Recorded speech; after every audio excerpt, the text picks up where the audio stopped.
switch. Good morning. Welcome. Well, I'm glad you're here. Let's hear it again for Kim and the rubber band. Thank you. Who knew, right? This is my first experience singing, and it's wonderful. It's so great. It's great to see our people providing our service, right? It's just great. Well, thank you all for being here, and I just want to bring attention to these little guys. This is the last time I'll be talking about these little guys. These are our complaint bracelets that one of our new members, Terry, has been selling these, and I've been giving them away. And you wear them for 21 days, and when you have a complaint, you switch it to the other wrist. So if you see me doing this during the service, not during the service, I hope, but if you find yourself complaining, just switch it over and start your 21 days over. And on the 20th day, be very careful what you'd say.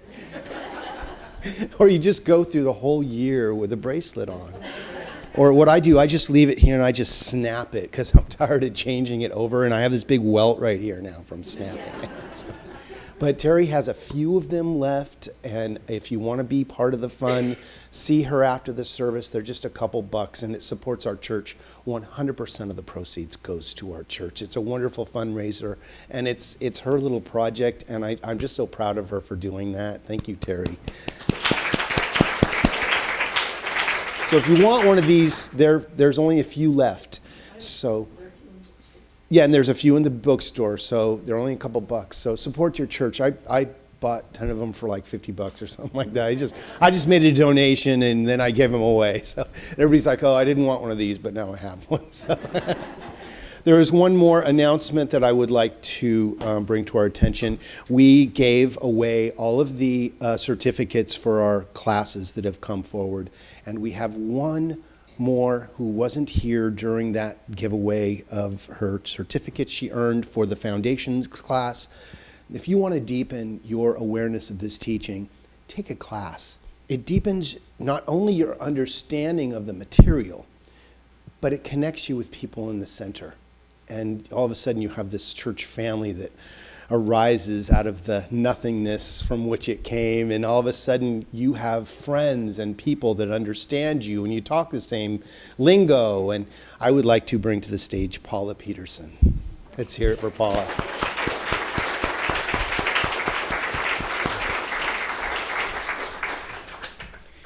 Thank you. And welcome back from vacation. Let's hear it again for Paula. Okay, well, that brings me to my talk for today. And the theme for 2017, just to remind you, because we're into July here, sometimes we forget what was our theme for this year. It is value-based spiritual living. Having some value. Why do we do what we do? We stand together in a shared commitment and devotion to our spiritual principles, practices, and our values. And the July theme is open communication. We communicate openly with each other in an atmosphere of collaboration and inclusion. We don't leave anybody out, and we talk about what's on our mind. We don't gossip about it. We go to the person that we're having a challenge with and say, hey, I misunderstood you. Explain to me, or let's get clear. And today's theme is open communication. Today's title is From Racism to Gracism. So this was a very interesting title, because whenever you get into racism, people's hair on the back of their neck goes up, and they're like, wait, what are you talking about? But Reverend Ellen Grace O'Brien, in week 5 of Surrendering to Grace, in the Practical Mysticism student workbook, wrote this: surrender of the sense of separation does not mean extinction of the individual. It means divine action or grace flowing freely without the conflict of self-will. A conflict of self-will. Jesus said, Grace. Empty yourself and I will fill you. Carolyn Mace wrote, "This is the consciousness you want to embrace. Possessed by an active, mystical purpose, you follow guidance, releasing your expectations of what the outcome will be. Live with great faith. Continue devotion to your inner work. Your surrender tells God that you are ready for experiences that few others would understand." So when we think about racism, there's a lot of different perspectives. It's not just about color. It's not just about gender. It's not about age, but it includes many different things. You can see it between two rivalry teams that are warring against each other on the field and get nasty with each other, and their human side falls away and the game overtakes them and they get nasty with one another. Beverly Tatum wrote in Defining Racism, "Racism cannot be fully explained as an expression of prejudice alone. A system involving cultural messages and institutional policies and practices, as well as beliefs and actions of individuals." So what is racism? Metaphysically speaking, I believe that it's teaching separation, that somebody is better than someone else for some reason. And I believe that it's a lack of education, that people just don't understand. Either they were taught this by a family member, a neighbor, a friend, who believed something because they believed they didn't have enough of something, and they wanted to say that there was only so much to go around, and if somebody else got it, they wouldn't get their piece of the pie, which isn't the truth. We know metaphysically there is an abundance of creative energy in the universe. If somebody were to ask the infinite about racism, the infinite knows no color, no gender, no boundary. There's only one of us here. So whenever we get into an idea of separation, that somebody is better or has more than another, now somebody may have more than someone else, and that's just the way that we consciously educate ourselves to know more, and we can play the stock market, or maybe we saved better than somebody else, but it doesn't make us any better than anyone else. It just means that we have different values. And when we honor everyone's values as the same, it breaks down the walls of separation. Because it's the walls of separation that divide us, isn't it? I believe it is a lack of education for the person who is the racist. I believe God is colorless, genderless, and is all genders and formless all at the same time. So how do we move from racism to gracism? Do you see the play on words, gracism and amazing grace? How sweet that sound, how good that feeling is to have grace in a situation where we may have seen people as different than us. When we can say, you know what, they may be different, but we're all one. Forgive them, for they know not what the heck they're doing, right? I mean, turn on the TV and you might say that quite a bit.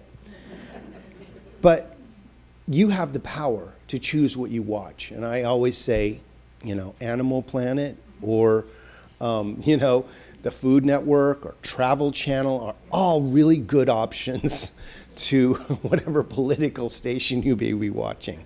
But, we're kind of junkies, aren't we, for what happened today, right? What's going on today? But then we're part of the challenge. We have to say, how can I send love to what's going on today? to be part of the healing of it. You know, when you turn on the TV, say a prayer before you turn it on, and during, and after. But I find that if we can see all the news as a prayer request, that whatever's going on, someone has misunderstood someone else, and go, you know what? I'm going to not hear the buzz of what's going on, but I'm going to offer a prayer into the healing of this, however that looks. You've become part of the solution rather than part of the challenge. Is any one religion or spiritual belief better than another? Nope. Just different ways of looking and understanding the same thing. You know, we all come from a background of some sort of spiritual or religious understanding. And you're probably in this center because that wasn't working for you or didn't answer the questions that you had deep within you. And what I love about this teaching is that it answers those questions. But this wouldn't have been my grandmother's church. But she honored me to do what I believed in and encouraged me. When she heard I was in ministerial school, she was, she says, now what school is that? Because she was a minister too, but she was a Baptist minister. So it was a little different, but as long as she got my fire for what I wanted to teach the truth. And she had that same fire, but in a different modality. But she honored my desire. She didn't hold it against me. We didn't talk a lot about our beliefs because it got to a point where we believed some things completely different about the teachings of Jesus and some of the Bible stories. But I could honor where she was with it. That was her belief. And if someone has a different belief, we can't tell them, well, that's not true, because it's true for them. We have to honor people where they are in consciousness. It's when someone tries to superimpose their consciousness upon someone else that we get into challenge. Sometimes I've had to say, I think we're done chatting about this right now because, you know, I could see they wanted to prove to me that they were right when we're all right because it works for us. There's a lot of churches and there's as many religions and modes of spirituality as there are people in the world. And when we begin to honor those for their individualism, we break down the walls that separate us and say, I love you enough to let you have your belief. And I would ask you to honor and love me enough to have my belief. There is a field of all opportunity, and I'll meet you in that field. And together, we can dance in our own separate religion, spirituality, or whatever you want to call it. So let's go even deeper on this idea of gracism. Gracism lifts up the spirit, empowers the individual and or the group who may live within the threat of violence. The awareness of being a child of God tends to stabilize the ego and results in a new courage, fearlessness, and a power. Anchored in knowing frees us to now expand our own gifts, talents, and abilities. Remember when you saw the light? When you had that moment of spiritual connection where time and space fell away and you felt that you were one with all that is. That's the moment that we are all seeking to revitalize and to have more of and understand more about ourselves and that connection. And at that point, nothing could harm the calm peace of your soul because you realize that you were empowered with that belief or that feeling.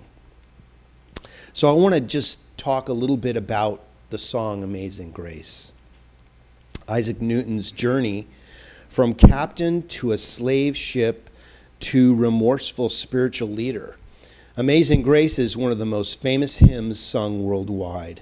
We sing, and these are the real words, are Amazing Grace, how sweet the sound that saved a wretch like me.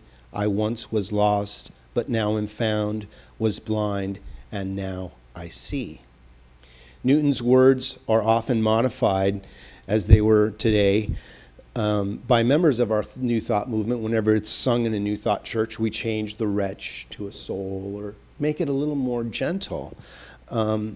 We often use soul like me in place of wretch to acknowledge all being within the unity of that eternal presence. Yet when we open to the understanding of what Isaac Newton's words were, we acknowledge the fact of his own journey. You know, I mean, when he was singing Wretch Like Me, he was talking about himself because he was wretched at that moment. And he was having a come to Jesus moment when he wrote the words because he realized how much damage he had done in doing the jobs he had done in his life. And he was in a transformational moment. And he was so moved by that feeling of spirit that came upon him, he wrote words to that song. Isaac Newton's was reared by a Christian mother who taught him the Bible at an early age. But he was raised by his father after she had passed of tuberculosis when he was 7. At age 11, Isaac Newton went on to his first of 6 sea voyages with a merchant navy captain. Soon, Newton lost his job in the merchant's office because of unsettled behavior and an impatience and a resistance, a pattern that would persist for years. So he had some personal challenges that made him difficult to be in the workforce. We're just trying to modify it to today's language, right? He spent his later teen years at sea before he was press-ganged aboard an HMS Harwich in 1744. Newton rebelled against the discipline of the Royal Navy and deserted. He was caught, put in irons, and flogged. He eventually convinced his superiors to discharge him to a slaver ship. He described himself as an arrogant insubordinate, and he lived with a moral abandon. I sinned with a high hand, he later wrote, and I made it my study to tempt and seduce others. Wow. This was definitely a wretched person. Newton then took up employment with a slave trader named Clow, who owned a plantation of lemon trees on an island off West Africa. Treated cruelly by Clow and his slaver wife, Newton's clothes turned to rags, and he was forced to beg for food to dispel his hunger. The sluggish sailor was transferred to the service of the captain of the Greyhound, a Liverpool ship, in 1747. And on his homeward journey, the ship was overtaken by an enormous storm. Newton had been reading Thomas Kempis' The Intimation of Christ, and was struck by a line about the uncertain continuance of life. He also recalled the passage in Proverbs, because I have called and ye have refused, I also will laugh at your calamity. He converted during that storm. This is where I believe he had his spiritual awakening. You know, sometimes life happens and everything we had believed falls away because it's not working. You know, maybe we find ourselves on our knees at 2 o'clock in the morning like I did, not knowing who and what I was.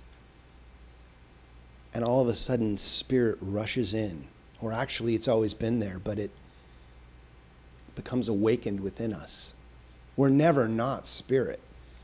We're always spiritual, but we put it under a bushel, or we turn away from it, or we look the other way.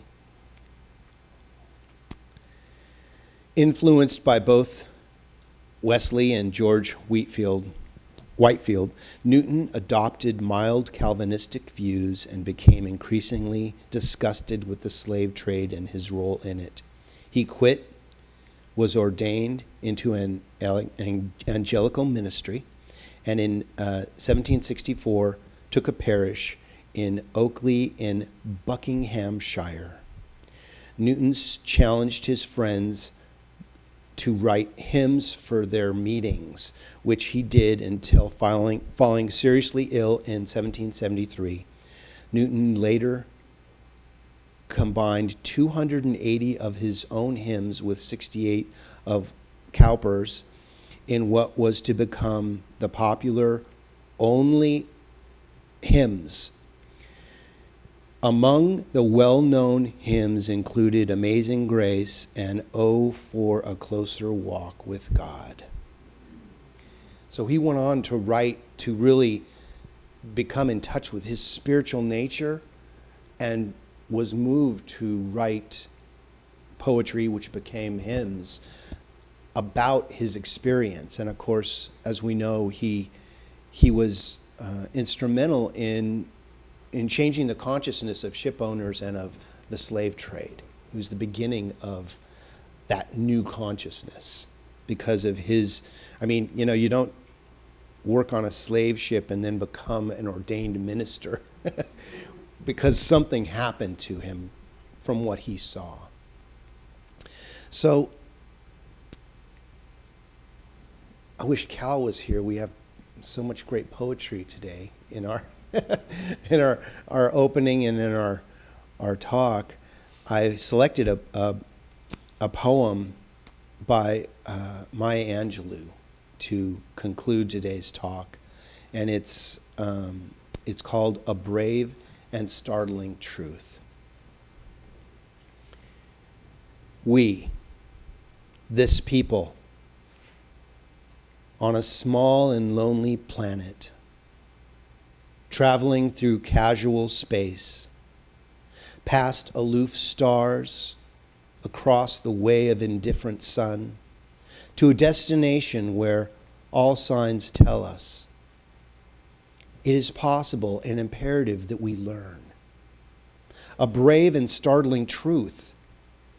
And when we come to it, to the day of peacemaking, when we release our fingers from the fist of hostility and allow the pure air to cool our palms, we, this people, on this small and drifting planet, whose hands can strike with such abandon that in the twinkling of an eye, life is sapped from the living.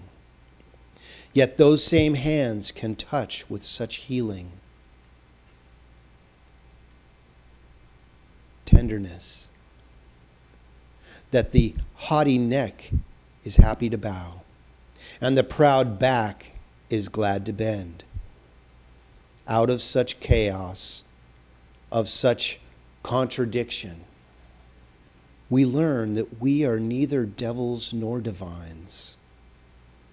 When we come to it, we, this people, on this wayward floating body, created on this earth, of this earth, have the power to fashion for this earth a climate where every man and every woman can live freely without sanctimonious piety, without crippling fear. When we come to it, we must confess that we are the possible. We are the miraculous, the true wonder of this world. That is when, and only when, we come to it. And so it is. Thank you.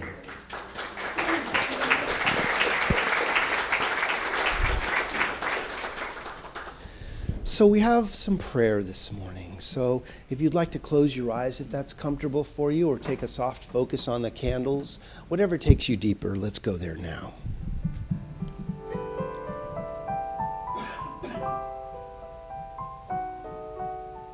So I invite you to bring to the forefront of your consciousness whatever you believe the infinite is to you. Whatever the power is that created everything that is.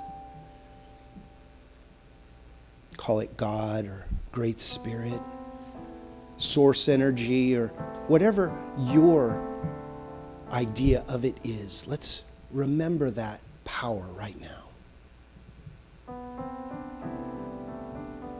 And as we unite ourselves with that power, knowing that there is truly only one of us here, and we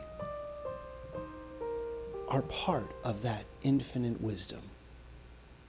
We are a dream of the infinite, expressing itself as only we can. I speak words of power into that law, knowing that anyone, anywhere who has asked for prayer is having the demonstration of that prayer right now. Knowing that whatever you believe is empowering you to go to the next step in your experience. I call in that miraculous energy of healing that heals our body, our consciousness, and everything around us to move us to the next greatest yet to be. I may not know you, but I know that the infinite knows you and knows the dream of your soul. And whatever that dream is, I see it as divinely realized, as demonstrated in a way that makes sense to you, that empowers you with love and divine connection. Turning away from whatever may have separated us previously, we turn into what we believe. We literally turn into God. We turn into the power that creates worlds. And our world is made better for it. So I say thank you. Thank you, divine, infinite wisdom and presence and power of all that is, for this time and this space, and the ability to know, to reason, and to think. I say thank you. Thank you for the truckloads of good that are happening in our lives right now and on our way. We are blessed.